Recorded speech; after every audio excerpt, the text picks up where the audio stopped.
Joe, let me know when the camera starts, the television starts. Or go ahead. Okay. I'd like to call our meeting to order and ask the Boy Scouts of Troop 56 to come up and lead us in the Pledge of Allegiance.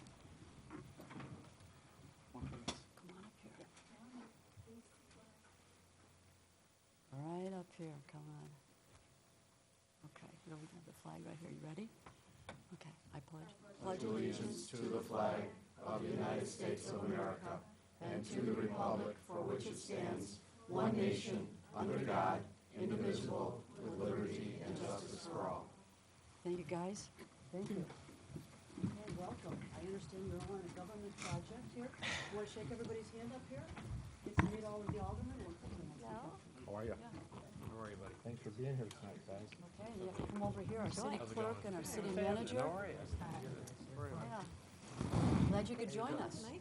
Nice to meet you. Yeah. You are. You came to a good meeting tonight. Thanks for coming.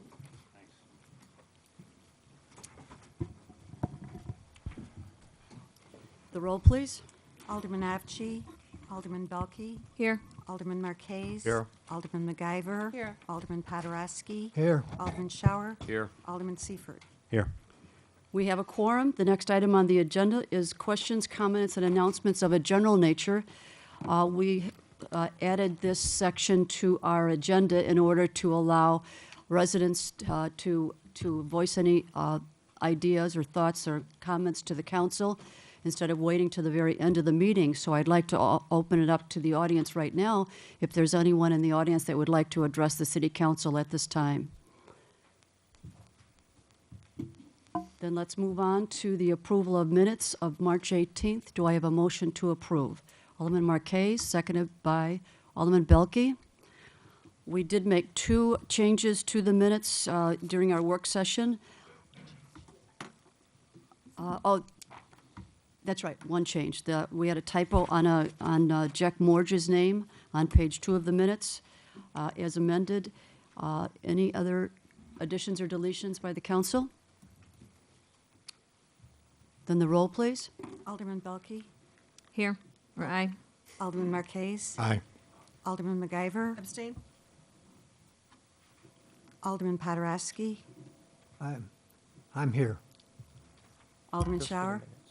Aye. Alderman Seifert. Aye. The minutes, The abstention goes with approval. the minutes have been approved. The next item on the agenda is receiving of communications. Do any of the aldermen have communications to share? Alderman Marquez. Thank you, Madam Mayor. Last week, I had a meeting with homeowners in the Bailey Park subdivision, and among a number of questions that they had, there were two items that they brought forth. One had to deal with what they perceived to be speeding issues with Bailey Road.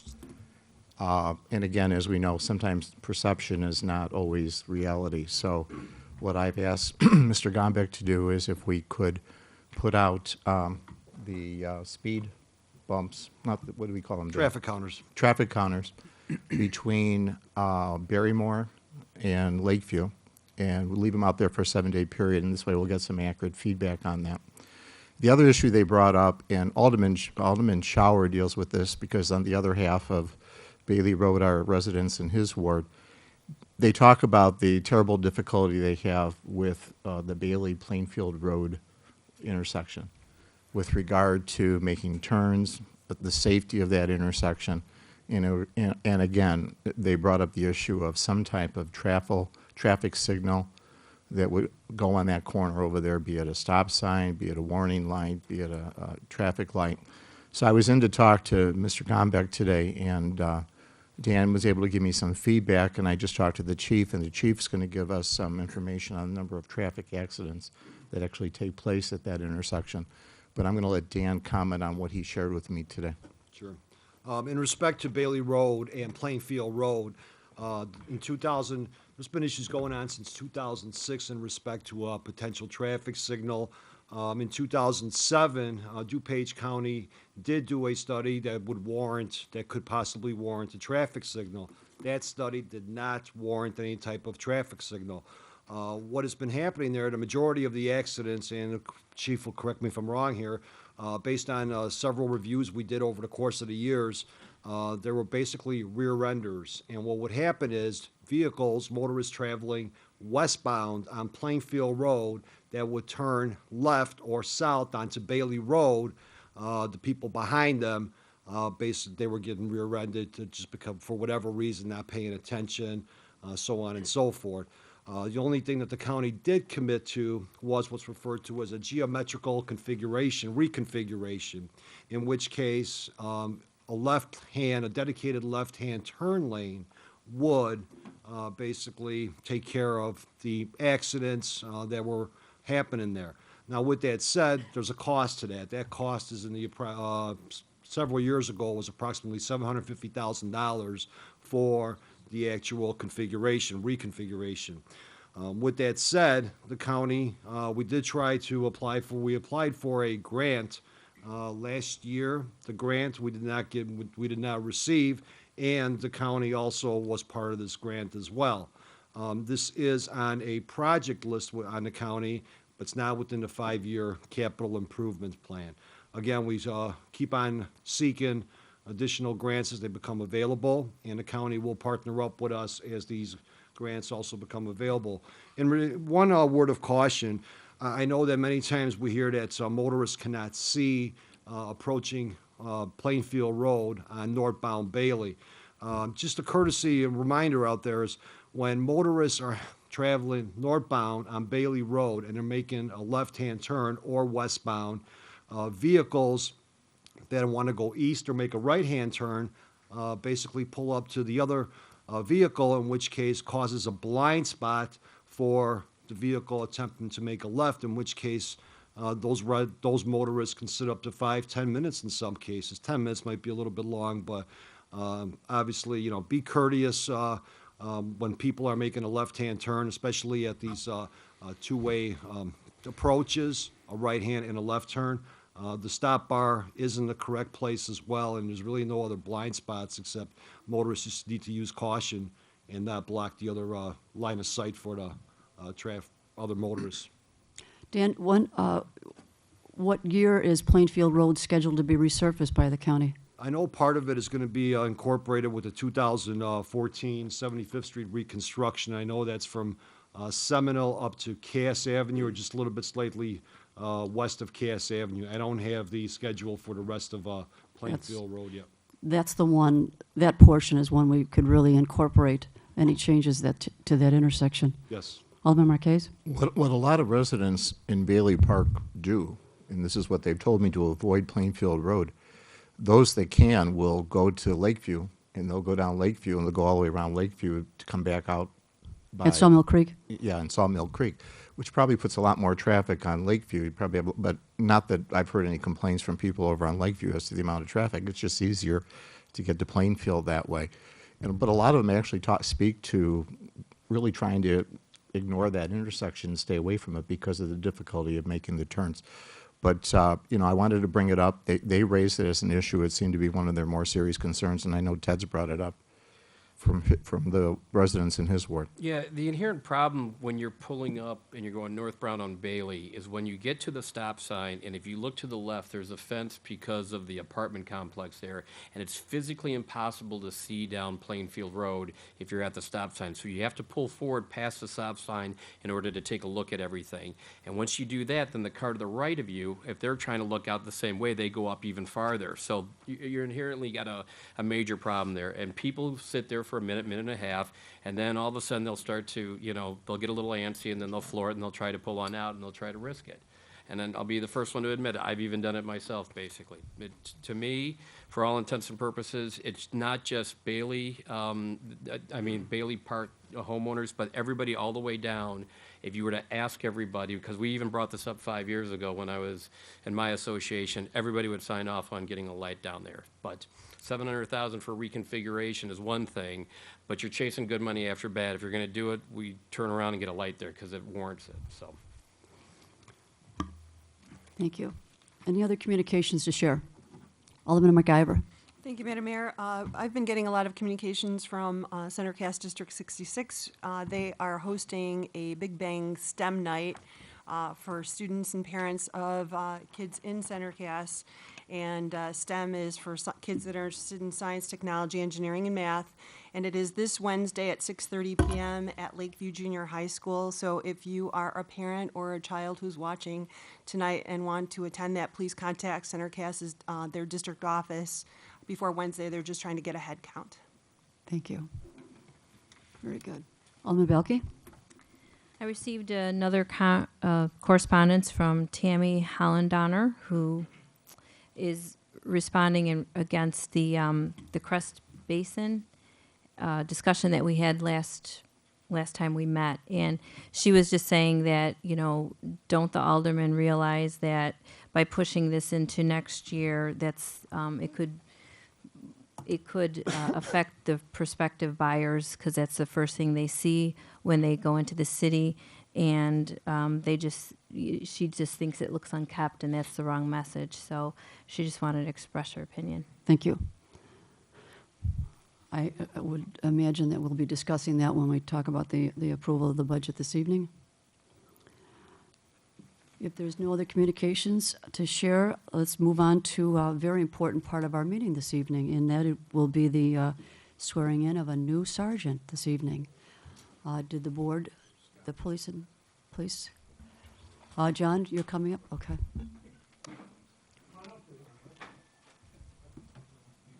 Good evening. We always like to roast the officer before he gets sworn in, and I did this at the last minute because I forgot to do it today. Come up here, Dave. It seems like just yesterday. Dave and I got hired together back July 28th of 1988. Doesn't seem that long ago, but it is.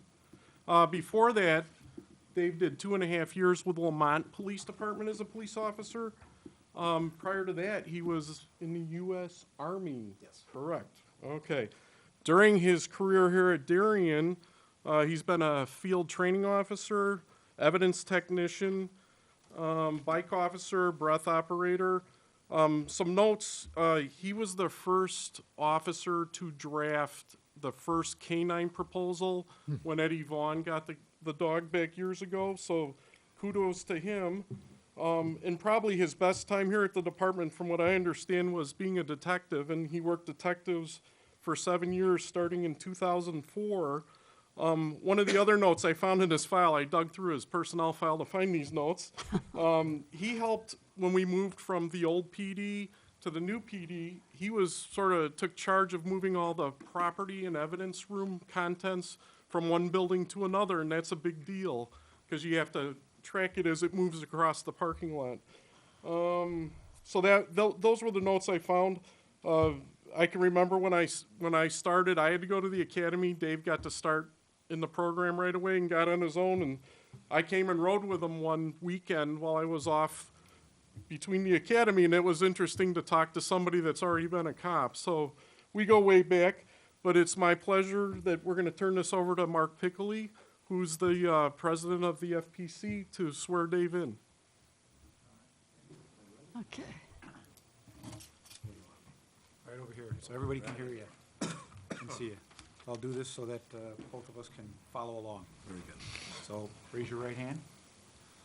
I, state your name, I, David B. Stock, do solemnly swear do solemnly swear that I will support the Constitution of the United States of America, that I will support the Constitution of the United States of America, the Constitution and laws of the State of Illinois, the Constitution and laws of the State of Illinois, the laws and ordinances of the City of Darien, the laws and ordinances of the City of Darien, the rules and regulations of the Darien Police Department, the rules and regulations of the Darien Police Department, and that I will faithfully discharge the duties and I will faithfully discharge the duties of the office of Sergeant of the office of Sergeant for the City of Darien, for the City of Darien, to which I have been appointed, to which I am appointed according to law and to the best of my ability. according to law and to the best of my ability. Congratulations, Sergeant Stock.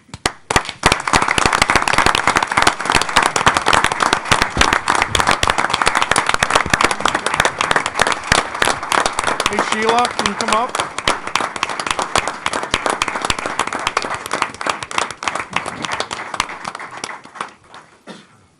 We ordered Dave's badges, but I'm gonna have to give them the used badges that everybody gets at first. But it's always tradition to have the wife pin on the first badge, and it's a nice sharp point. And Dave probably doesn't have his vest on, so we'll see if we draw blood or not.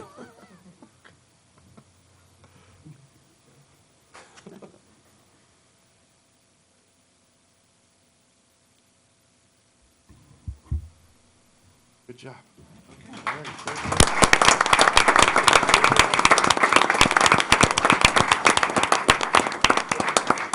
Oh, you gotta come shake hands. You can't get away that fast. Congratulations. Congratulations. Congratulations.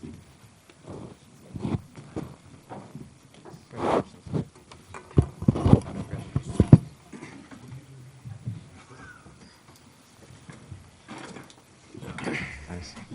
Were you trying to get a picture? You wanted to take a picture of Sergeant Stack and family? Why not? Do you want to come up here? I'll get out of the way. You can get the City of Darien name behind here. Okay.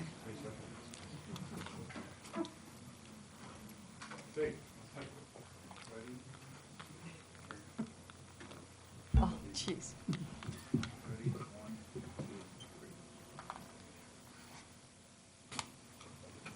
Thank you. Sergeant Stock, did you want to make any comments? No. That's good. Much appreciated. We're gonna retire back to the training room Yes, for you just cake took and coffee. you just took the words out of my mouth.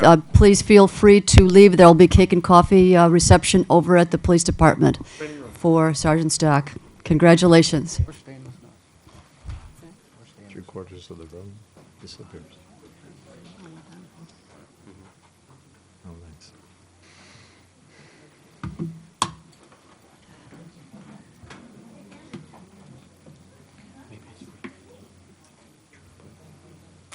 Yeah, maybe.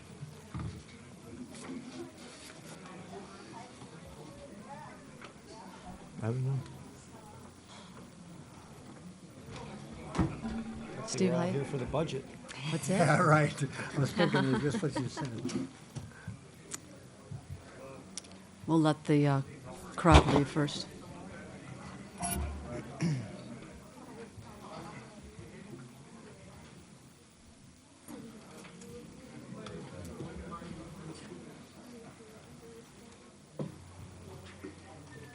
Okay. Let's move on to the clerk's report. Okay, just one item. Everyone's invited to meet and greet the mayor on Monday, April 15th at 6 PM here at City Hall. At 6 PM? Mm-hmm. Okay.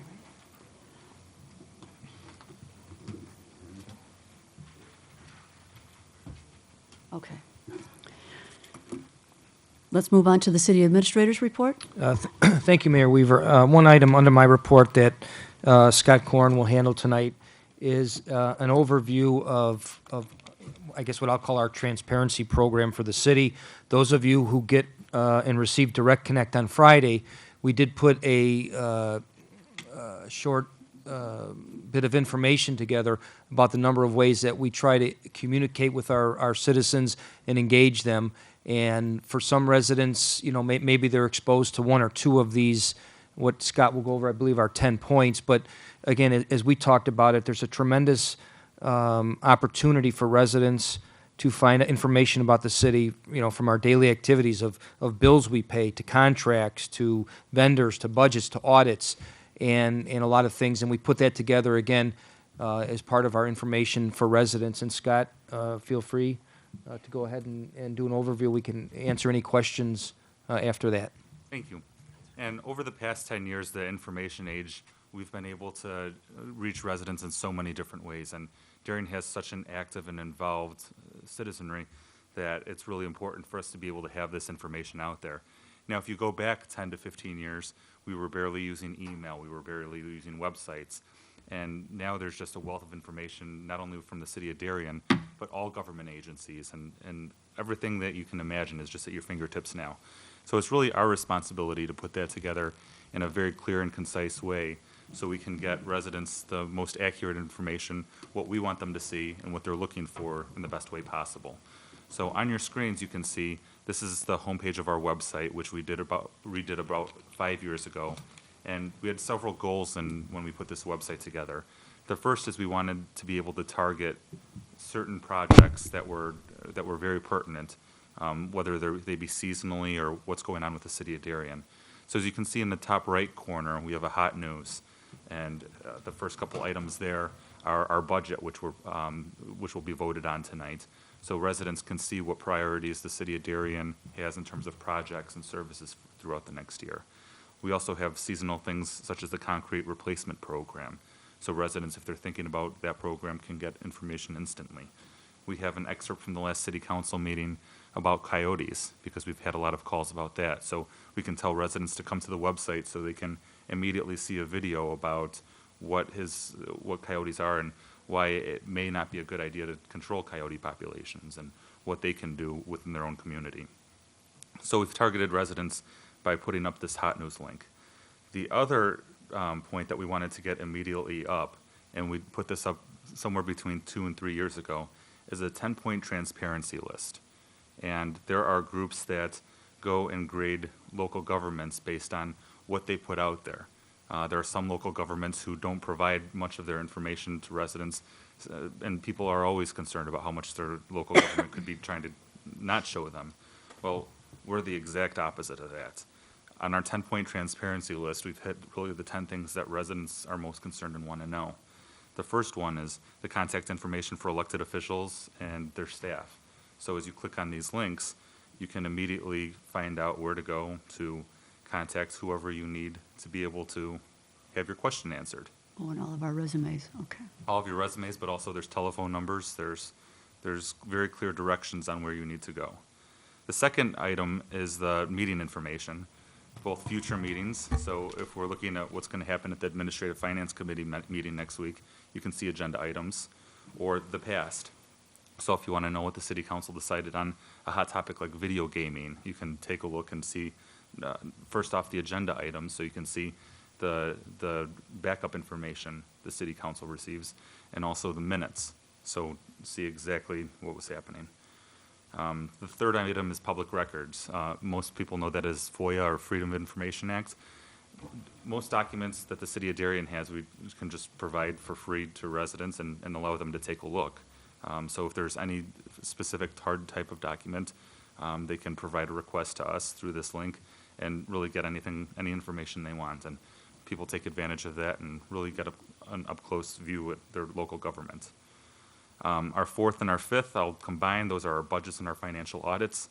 The City of Darien pays for a financial audit every year, and you can see the results of that. Always been rated very highly by our auditors, and our budgets are there available for all to see. Expenditures, what is the City of Darien spending money on? You can find out all of these items with each City Council meeting. They're all posted, so you can find that on our website. And if you can't find it, if you're having any trouble at all, you can come and you can ask us to help us guide you through that process. The seventh item is the salary and benefits. We have a link and a post that shows the salary and benefits for employees in the City of Darien. We have our union contracts posted there under number 8, as well as open bids, proposals, and RFQs. So when we're bidding out a project, when we're bidding out a street program, you can see that, and you can tell that the City of Darien is really getting good pricing by going out to bid and making that a competitive process. Number 9 is lobbying. It really doesn't apply to us. Many communities are part of lobbying organizations or hire a lobbyist specifically. The City of Darien really does not do that. We don't have a lobbying contract, but that allows residents to know that we aren't participating in those types of activities. And number 10, taxes and fees. Again, something that residents really want to be able to see and be able to tell what's out there. And this comes from the most recent past budget that we have. But it shows the real estate taxes, it shows the road and bridge taxes. Every tax imaginable is separated out from the budget in here so residents can be able to see that.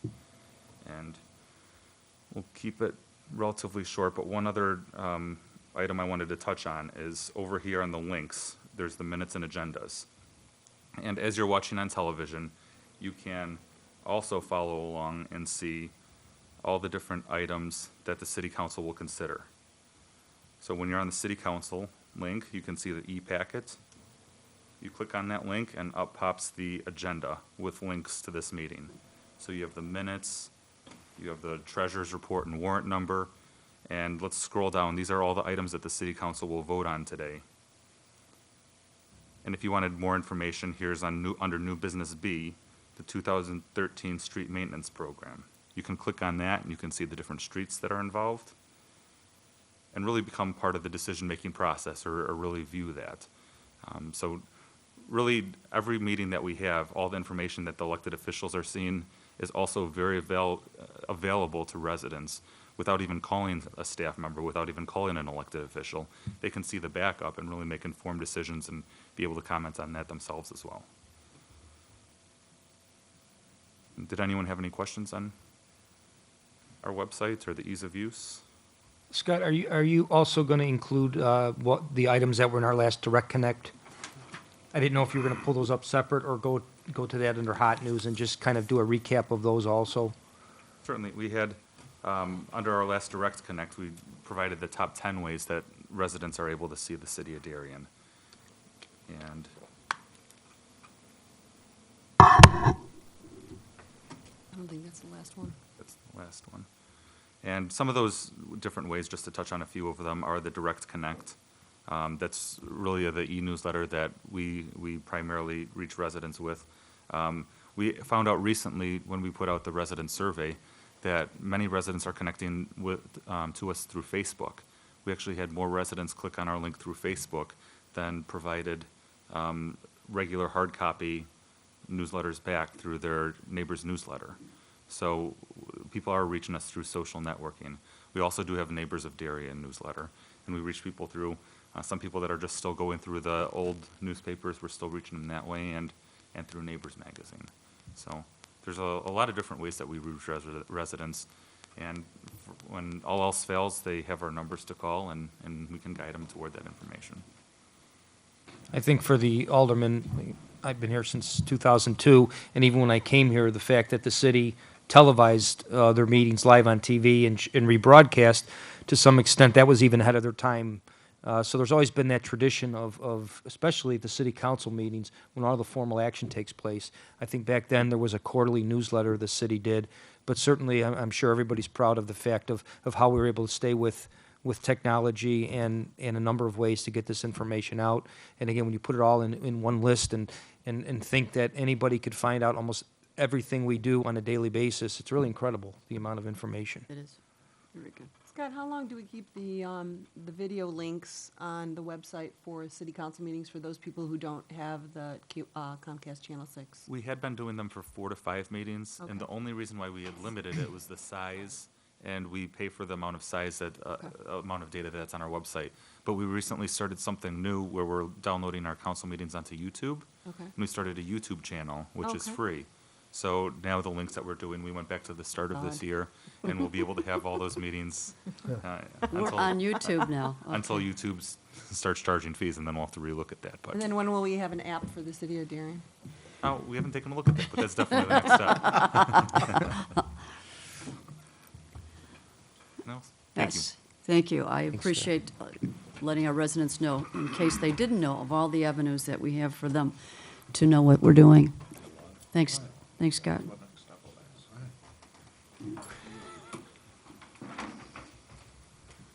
Now, we did, okay, department head information. Chief, did you have something to share?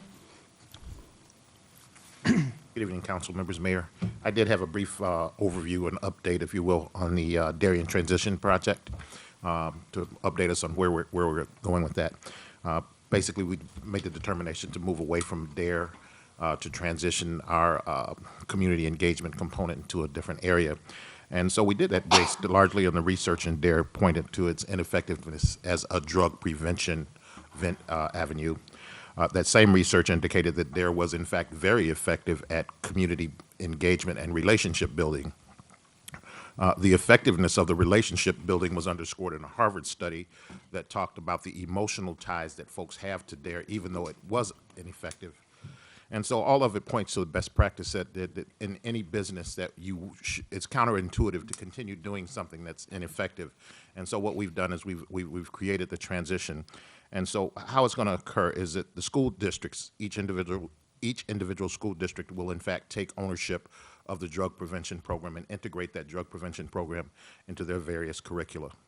The Darien Police Department will continue to maintain and enhance the community engagement piece of the program, and we'll be doing that in partnership with the school districts. First and foremost, we'll continue to do presentations. We'll continue to enhance our response to school violence. We'll continue to do visitations to the school and interact and interface with the school administrators and the teachers and the students. The partnership will aid us in developing both a presentation format and presentation topics.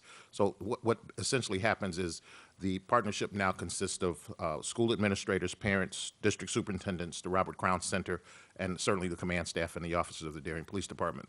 And so we have a monthly meeting at this point. We've had one meeting in March. We have another meeting scheduled for the 15th of April where this committee gets together and we're framing basically adding meat to the skeleton at this point. So we're identifying what the presentation format will be for the community engagement, what the presentation topics, how we'll present them, whether we'll present them to multiple classes at the same time, one or two classes, or in an assembly format. So that's where we're headed, and that we have our next meeting on the 15th of April of this month.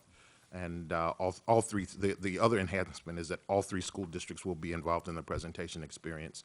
And instead of one contact officer, we'll have 9 contact officers. Very good. Any questions for the chief on the progress with our new drug awareness program? Yes. Chief, maybe you can follow up. You and I talked about that today. Like the DARE program as an example, there's been a number of scholars and others that have tried to measure and test that. Now, as we move away from that DARE program and we focus our part on community engagement, it's not necessarily going to be the same in terms of measurements. The schools and what they do might be a measurement form in the drug resistance, but ours is really community engagement and communications. Ours is community engagement, communications, how effectively we communicate bidirectionally with the school, both at the administration level as well as the student level and everything in between.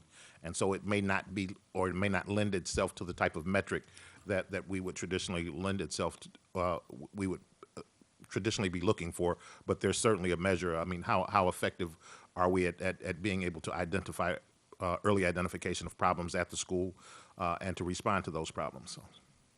And I understand from our conversations, the programs, the ones that will be taught by the teachers in the health classes, they'll start at 3rd grade and go all the way through junior high. That is my understanding. When we talk to one of the districts, 2 of their grades right now are being taught through the Too Good for Drug programs, and so rather than alienate that program, they're going to continue in that until such time as something better comes along. So I think that's the 5th and the 7th grade, and everything else will be taught within their own existing curriculum and a combination of our presentations. But our presentations will be more life skill stuff, teen dating, cyberbullying, bullying, good citizenship, things like that. Mm-hmm. Any other questions for the chief?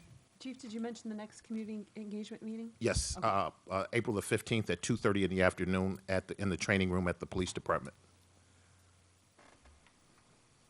How are the parents reacting to this? Are they really excited about how this is going? Well, we've met with 3 groups of parents, and they are completely engaged. I think one of the good points that came out, not only was everybody engaged with the possibility of the transition, but we talked about some other topics, violence against women, an additional drug awareness forum.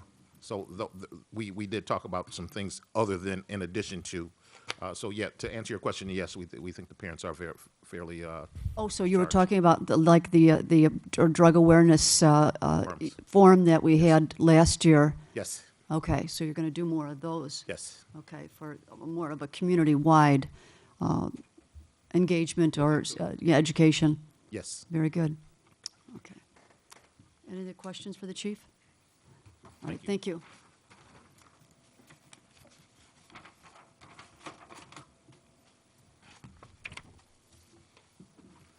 My turn, Madam Mayor. Thank you. Good evening, City Council and our viewing residents at home.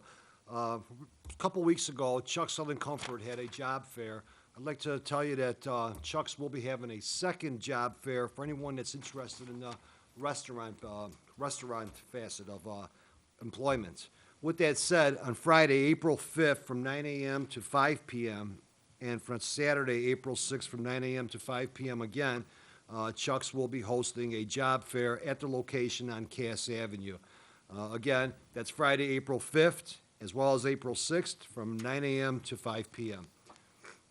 On another note, recently the city went out for a courtesy competitive quote for residents on the Emerald Ash Borer.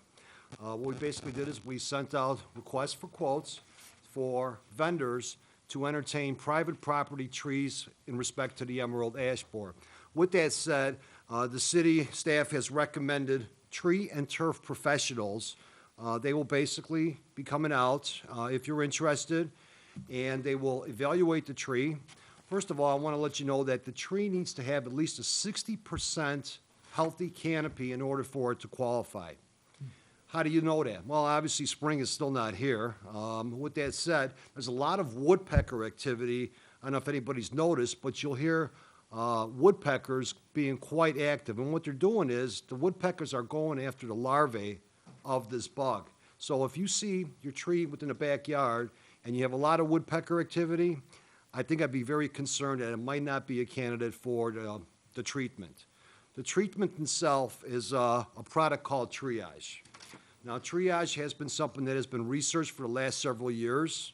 It's about 99% effective, but if you speak to Treasurer Corn, he'll tell you it's approximately 91% effective. So, with that said, again, the awarded vendor that the city is recommending this year is Tree and Turf Professionals.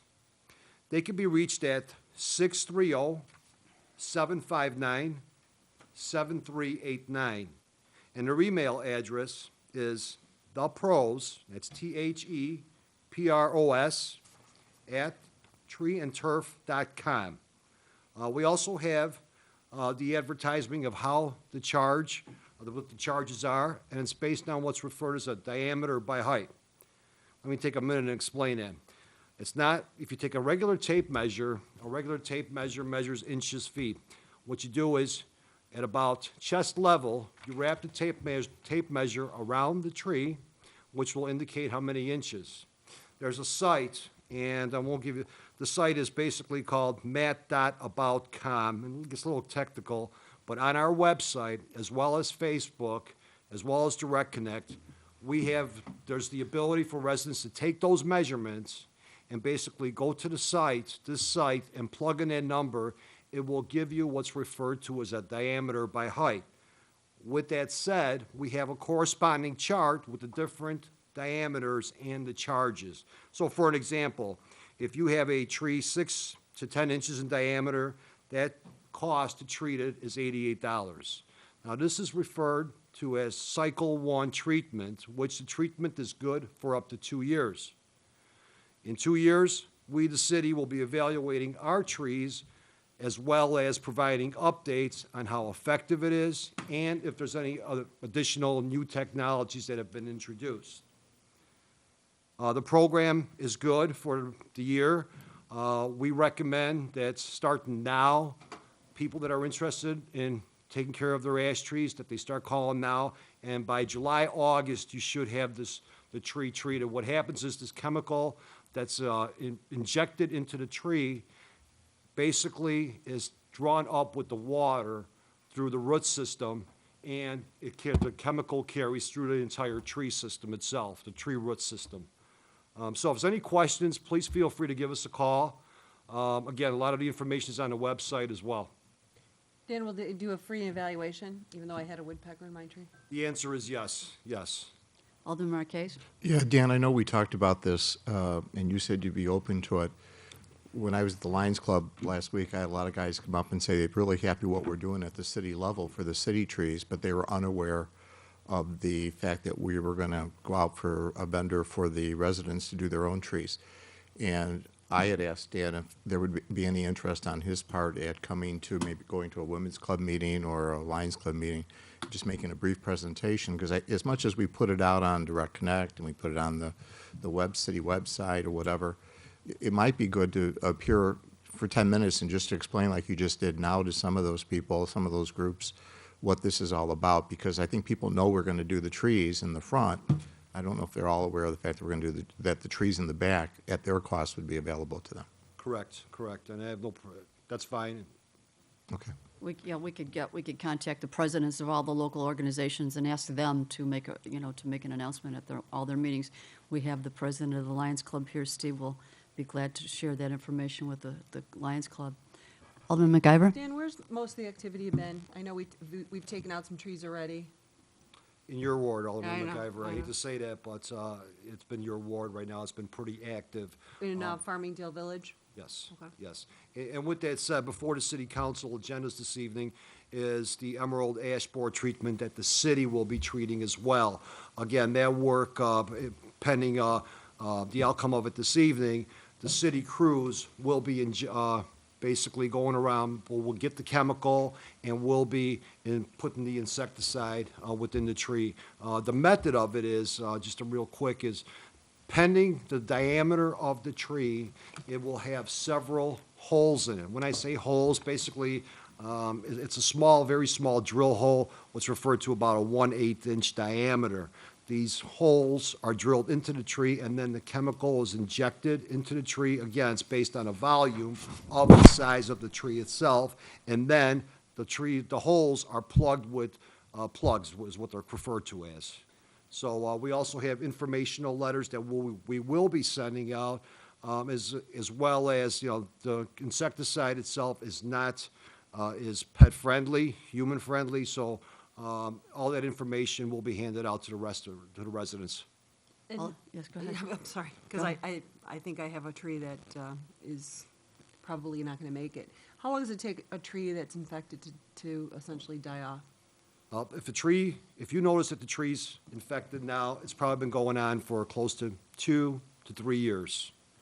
Right now, like I said, spring is, while it's supposed to be here, the way we could judge it is by the canopy of the tree, because what'll happen is the tree will start to die from the top down. Is it wise to remove those kind of trees so that it stops the influx of the ash borer? We're gonna remove them if there's, if the canopy is not healthy, we will target them for removal, and we have funding in the FY14 budget for. That's the parkway, but I mean, for private property trees, now we're kind of past the tree program. Right. We have to wait a cycle again. I think, once we really get into the cruxes of the injections and the determination of the health of the trees, we'll have to take a look and see then whether we should entertain another contract for the residents, or we can go back to Homer Tree, for example, who has our contract to the end of the year, see if they will give us an opportunity for a certain amount of time to come back in and honor additional pricing for residents again. Yeah. But we don't know how many trees, we don't even know what the inventories are, but we've asked this vendor to give us a list, a monthly list of how many trees they're treating, how many calls they're getting.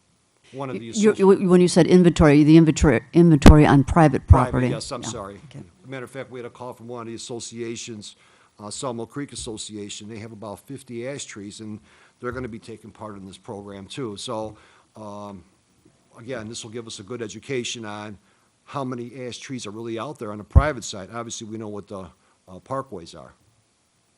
Any other questions for Dan? Thanks, Dan. Thank you. Oh, I do have another question, Dan. Since we had that rumor about the Walmart, do you have any update on Walmart?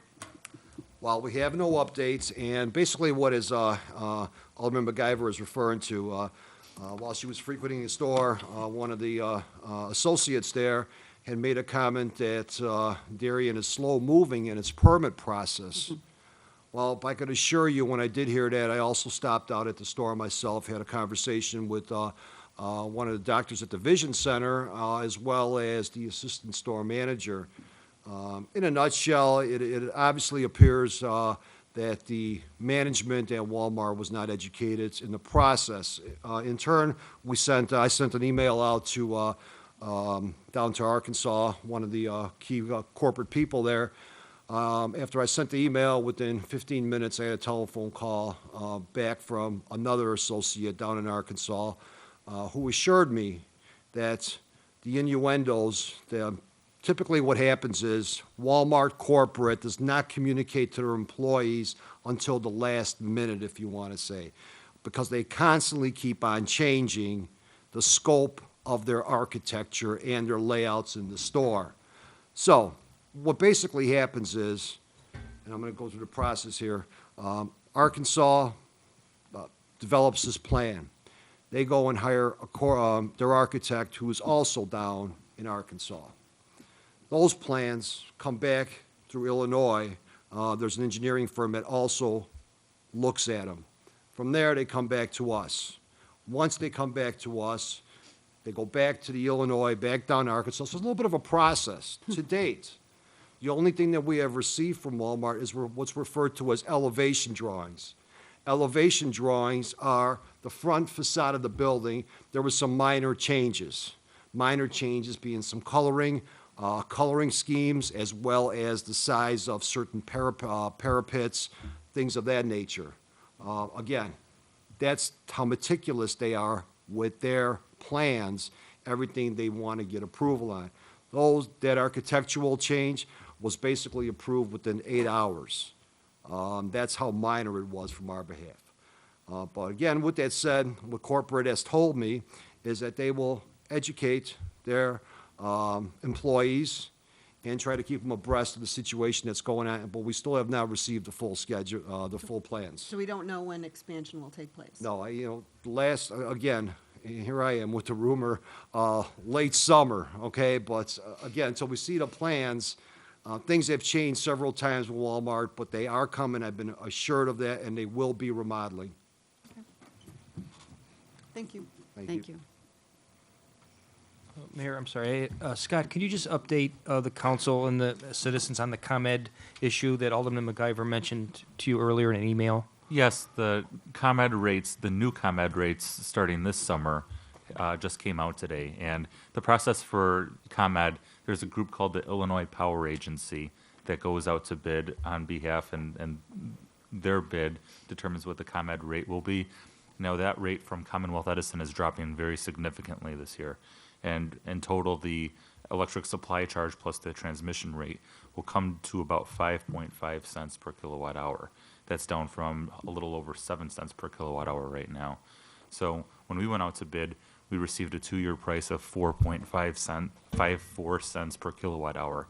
And even back then, we knew that the pricing would be coming back down as the pricing for electricity has come down over 5 years. This is much lower than even we anticipated. So City of Darien residents are still going to be saving, but some other residents in either other towns or some that went off on their own might not be saving anymore. Now, it's still important for us to take a look and to keep track of these energy prices. If we didn't have a contract right now, we would not be going out to bid for our electric supply charges. We'd be going back to the ComEd rate. So these are things that we're all evaluating, and we'll continue doing that now that we're in deregulation for electric, whether or not we can beat the market or it makes sense to go back to ComEd. But you may have some residents asking you about some of those charges, and some towns are contracted for higher than that rate will be. So if you have any questions, Good to know. that's a summary. So we're protected for another year?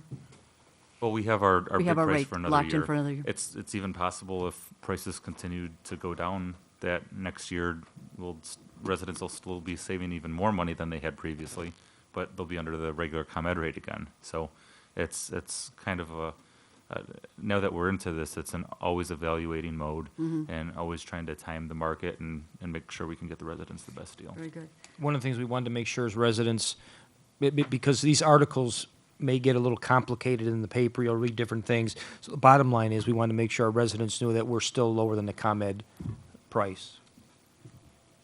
Very good. When would we go out to bid again? Our contract ends next May of 2014, May and June of 2014. Okay, depending on when the All monthly right. bill hits. all right, so when would we begin the bidding process if our contract expires then? We would start in likely December or January of next year. Because last time we Wait a had minute, and May of 2014 is next year, right? yes. So that means this year you'll be going to bid. December 2013, January 2014, right in there. Our time frame is much shorter now. When we originally bid out our electric supply, there's a lot of requirements that we had to have through the state of Illinois. We passed a plan of governance. We held a couple of public hearings. Those are complete now. So now we're able to just go out and get a bid for electric and make that determination. Okay. Any other questions for Scott on that issue? Let's move on to the treasurer's report. Treasurer Corn. Thank you, Madam Mayor. This evening, I'm requesting council's approval of warrant number 121320 in the amount of $46,272.16 from the listed funds and payroll for the period ended March 23rd, 2013, the amount of $262,783.16 for a total be approved of $309,055.32. Do I have a motion to approve? Alderman Seifert, seconded by Alderman Shower. Any questions for the treasurer? The roll, please. Alderman Seifert. Aye. Alderman Shower. Aye. Alderman Belke. Aye. Alderman Marquez. Aye. Alderman MacGyver. Aye. Alderman Poderowski. Aye. The warrant has been approved. Let's move to standing committee reports. Do any of the chairmen have reports for the council? Alderman Marquez. Thank you, Madam Mayor. The Municipal Services Committee approved the minutes of the February 25th, 2013 meeting and submitted those to the clerk's office for publication. And the next meeting of the Municipal Services Committee will be held on April 22nd, 2013, here in the council chambers at 6:30. Thank you. Alderman MacGyver. Thank you, Madam Mayor. The April Police Committee meeting has been canceled. That would have been this Thursday due to lack of agenda items. So our next scheduled meeting is Thursday, May 2nd at 6 p.m. here in the council chambers. Thank you. Alderman Poderowski. Admin Finance is most likely going to have a meeting next Monday at 6:30 upstairs. Okay, that's April 8th at 6:30. 6:30. Very good, thank you. Let's move on to questions and comments, agenda related. Do any of the aldermen have any questions or comments on the items on the agenda this evening? Alderman Marquez?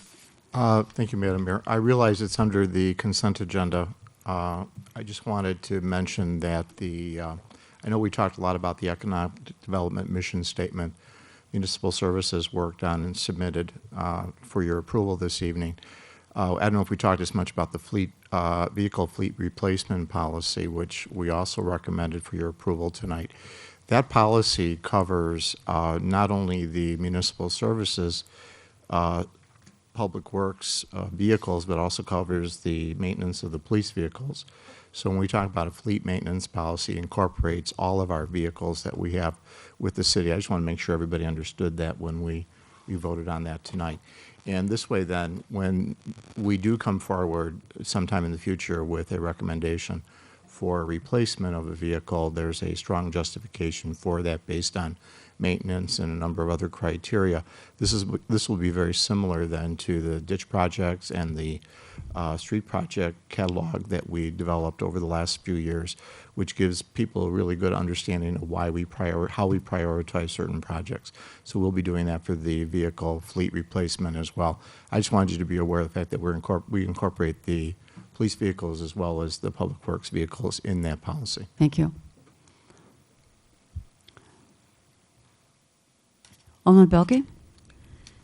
Regarding the budget, we have the City of Darien Capital Improvements Plan guidelines that, let's see, Brian put together. It explains a little bit more about, our categories, core projects, et cetera. Is that going to be part of the budget? I didn't see it included. Well, that was adopted as a standalone guidelines. Okay. Do you So think it's not part beneficial? of this particular budget. Certainly, it needs, I think on an annual basis, it needs some updates. So basically, once the city council approves and approves the budget, we can go in here and make any adjustments to the projects as necessary, but it is apart from the budget. Okay. I had a question on item P for Dan Gombeck. We have to do some urgent repairs on a couple of our water standpipes. I can't remember the years that we built these, but is there any warranty left on these towers? Unfortunately, Madam Mayor, there is not. Again, DuPage, the one on 67th and Wilmette, while I don't have the schedule in front of me, the vent that was installed in there, it's debatable at best whether or not that was the correct vent that was originally installed. There's even some talk of that vent was replaced for some reason many years ago.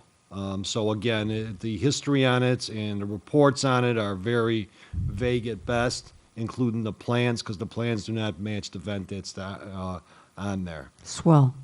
In respect to the Lamont Road plan, that was obviously given to us from DuPage County.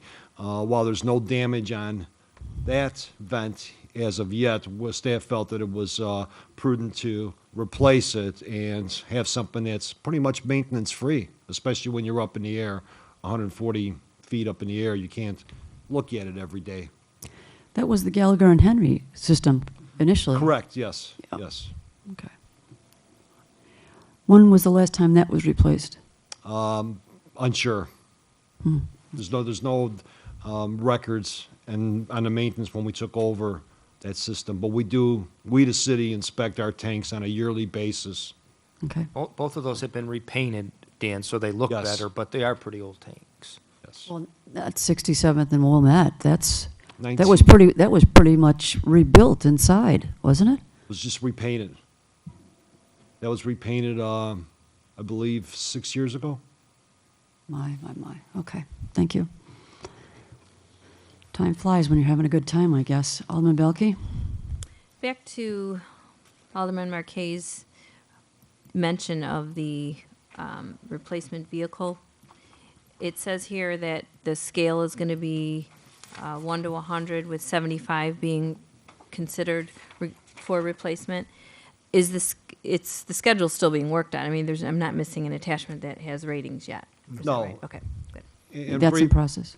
Right, and briefly, if the policy is adopted this evening, what staff will begin to do is, we already have the inventory, and to catalog all the vehicles, and obviously that's the first information gathering and assembling. So we're hoping by November that we'll have the opportunity to assemble this package and then present it back to the committee, as well as some mock trial runs for the rating system. There could be some tweaks to this, yes.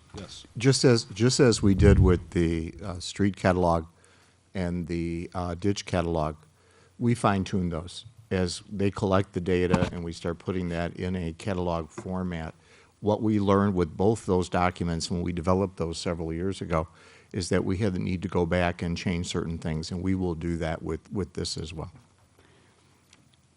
Any other questions on any of the items on the agenda this evening? Let's move on. Well, I'm sorry, is anyone in the audience here wanted to speak to any of the items on the agenda?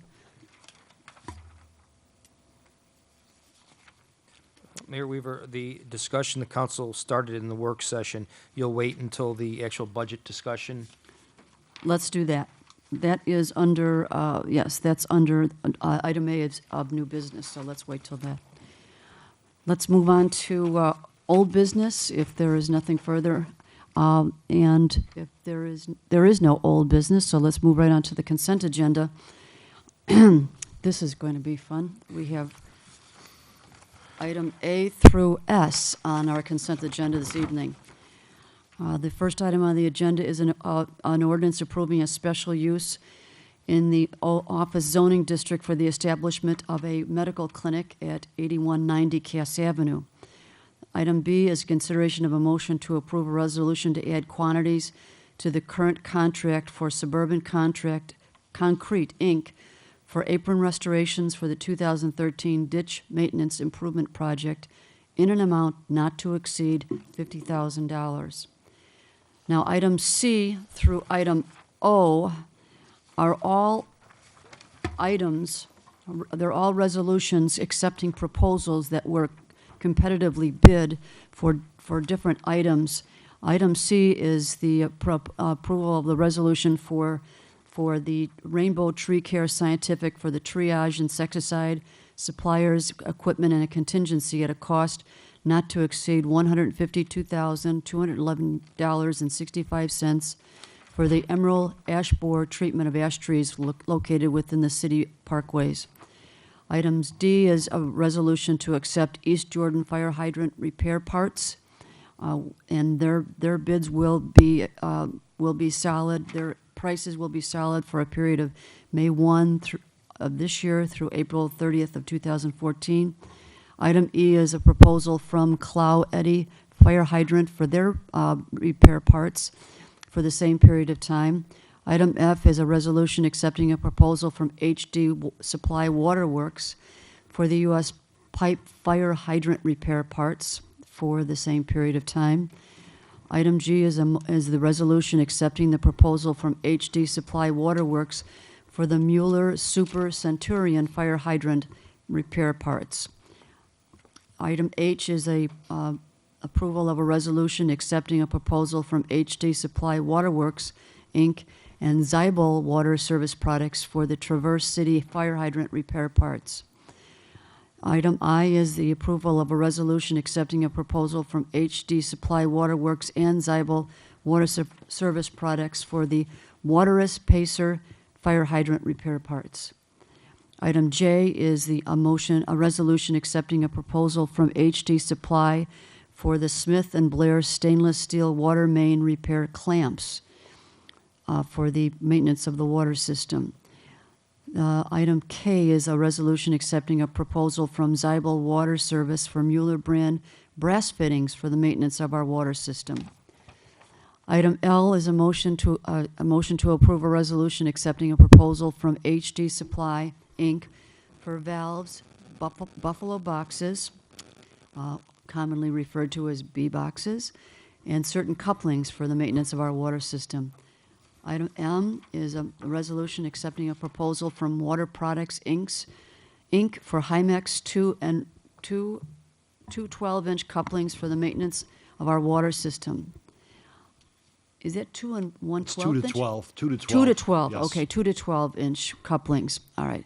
Item N is a motion to approve a resolution accepting a proposal from Zybel, Inc. for mega lug and cut-in sleeve assemblies for the maintenance of our water system. Item O is a motion to approve a resolution accepting a proposal from Underground Pipe and Valve for solid sleeves and buffalo box accessories for the maintenance of our water system. Item P is a resolution accepting a proposal from the Chicago Bridge and Iron for urgent repairs for the water standpipes at 67th and Wilmot Avenue and the water spheroid at 86 Lamont Road in an amount not to exceed $83,800. Item Q is a motion to approve an ordinance of the City of Darien, DuPage County, ascertaining the prevailing rate of wages for laborers, workmen, and mechanics employed on public works projects. This is something we do annually. Item R is a motion to approve an economic development mission statement. And item S is a motion to approve the vehicle fleet replacement policy. Do I have a motion to approve all of those items? Alderman Shower, seconded by Alderman Marquez. The roll, please. Alderman Shower. Aye. Alderman Marquez. Aye. Alderman Belke. Aye. Alderman MacIver. Aye. Alderman Poderowski. Aye. Alderman Seifert. Aye. All items have been approved. The next item under new business is a motion to approve an ordinance approving our 2013-14 budget. Do I have a motion to approve? Alderman Shower, seconded by Alderman Seifert. Discussion.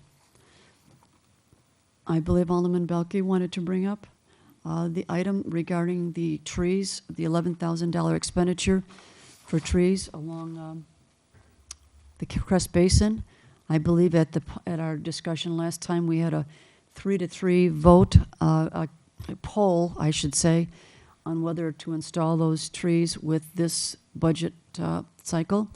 And Alderman McIver, you were not present at that time, and we'd love to hear what your opinion would be as to those. Would you now? Yeah, and put you on the spot, I know. Well, that's okay. You know, I am basically kind of maintaining that the owning agency should be paying for the expenditure, and I think in this case, I believe it's the county.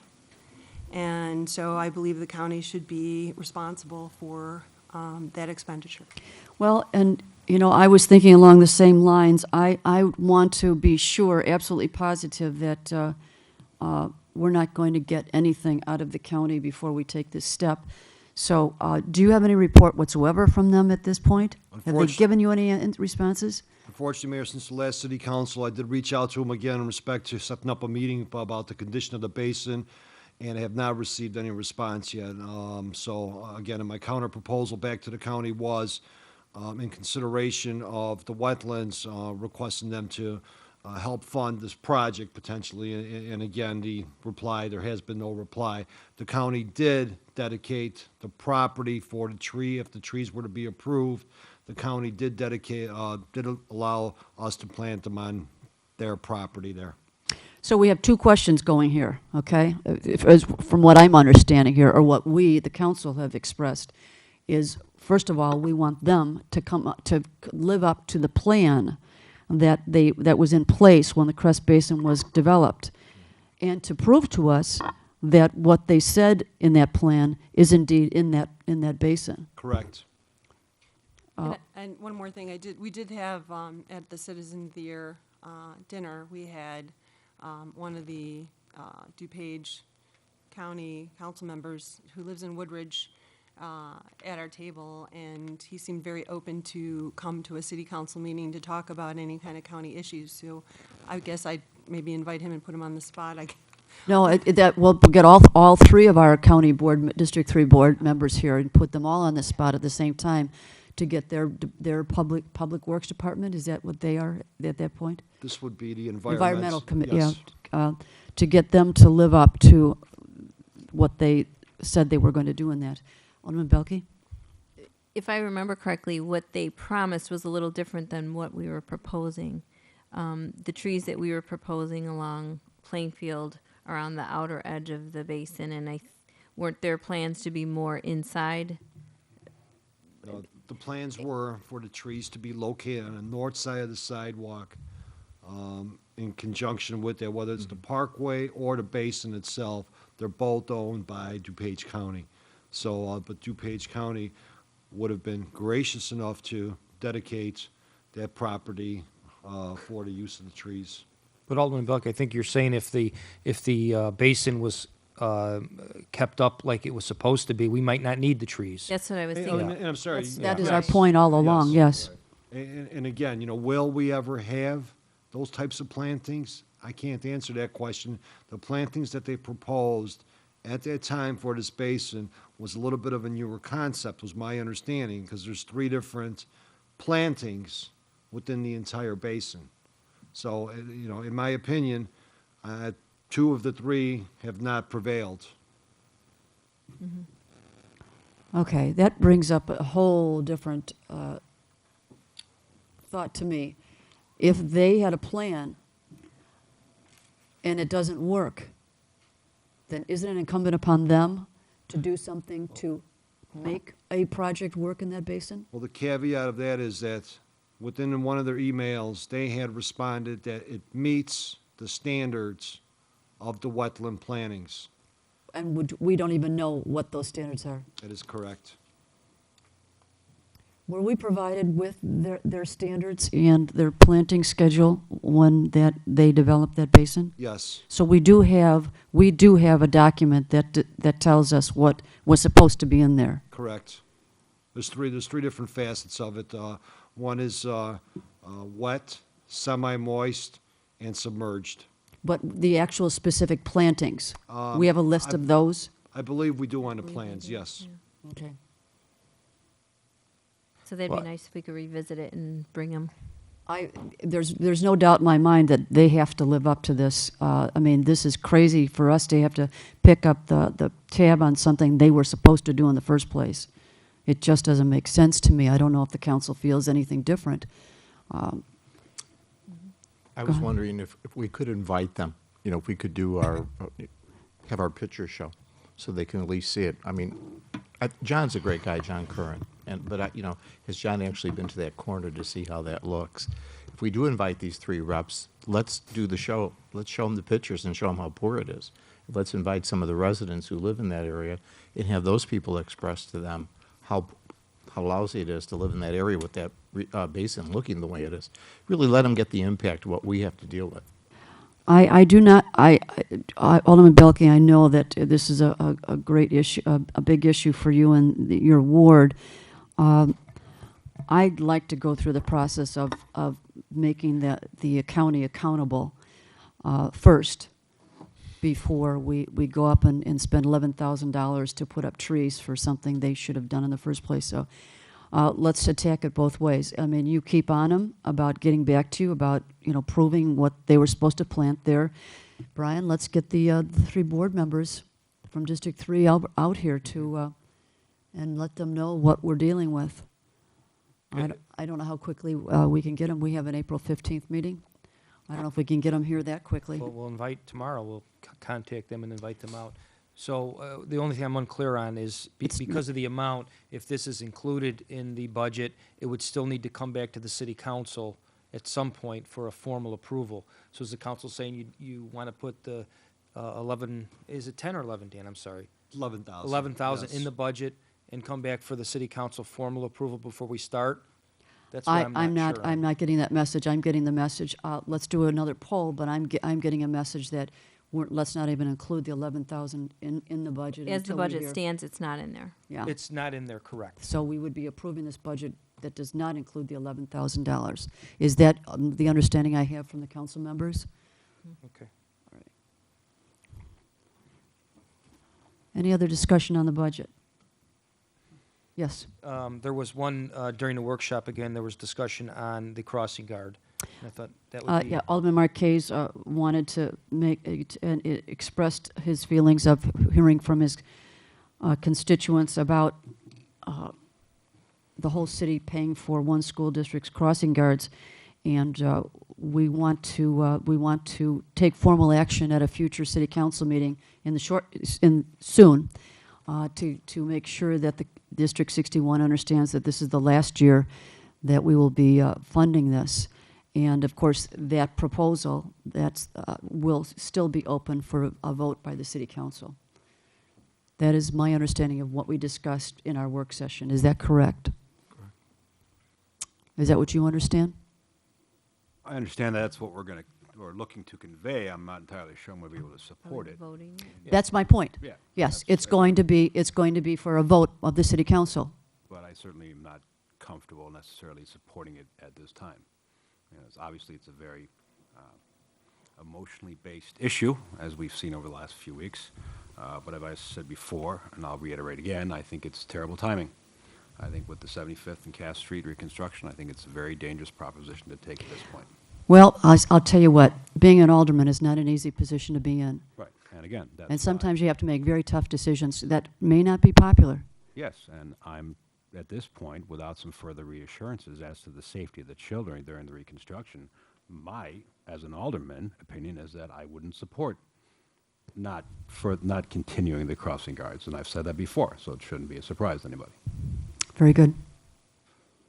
So the action then at the next city council meeting, it would really be a motion of intent by the city council to not include something, not include the crossing guard expense in the 14-15 budget, to give the school district one more year. We would pay for the crossing guards in the next fiscal year. They would pick up that expense, because it's really an intent of the council, because until the budget is voted on the subsequent year, that's when it becomes formalized. But that would allow me to send a letter to the school district with at least at this point, with the intent, something formal with the intent of the city council. That is what Okay. that is the message we intend to convey. If there's no other discussion on the budget, the roll, please. Alderman Shower, Aye. Alderman Seifert. Aye. Alderman Belke. Aye. Alderman Marquez. Aye. Alderman MacGyver. No. Alderman Poderowski. Aye. 5 ayes, 1 nay, 1 absent. The budget has been approved. The next item on the agenda, item B, is a motion to approve a resolution to enter into a contract agreement for the 2013 street maintenance program between the City of Darien and Central Blacktop in an amount not to exceed $1,451,270.53. Do we have a motion to approve? Alderman Shower, seconded by Alderman Belke. Any discussion? The roll, please. Alderman Shower. Aye. Alderman Belke. Aye. Alderman Marquez. Aye. Alderman MacGyver. Aye. Alderman Poderowski. Aye. Alderman Seifert. Aye.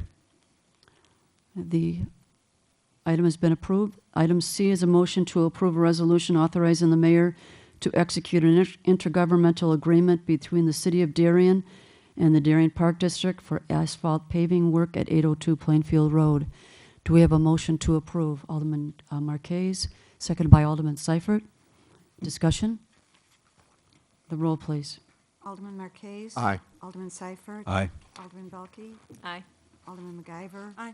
Alderman Poderowski. Aye. Alderman Shower. Aye. The item C has been approved. Next item is questions, comments, and announcements of a general nature from the council members. Anyone have announcements to share? Then I'd like to open it up to the floor if anyone in the audience wanted to bring anything forward. Then I would like to ask for a motion to adjourn. Alderman McIver, seconded by Alderman Shower. All in favor? Aye. Aye. Aye. Thank you. Yeah. Brian? Yeah. Hey, Steve? Steve, what brought you out tonight? Sergeant Stack, or? You're here for, did you go across the way already for cake? Oh, okay. Oh, my goodness. Yeah, all those items. I got a packet in my car. Everything's in the plastic sleeves with the door hangers. And you don't have to worry about the apartments. I got to go and do the apartments already. So we just. There happens to be a pen here.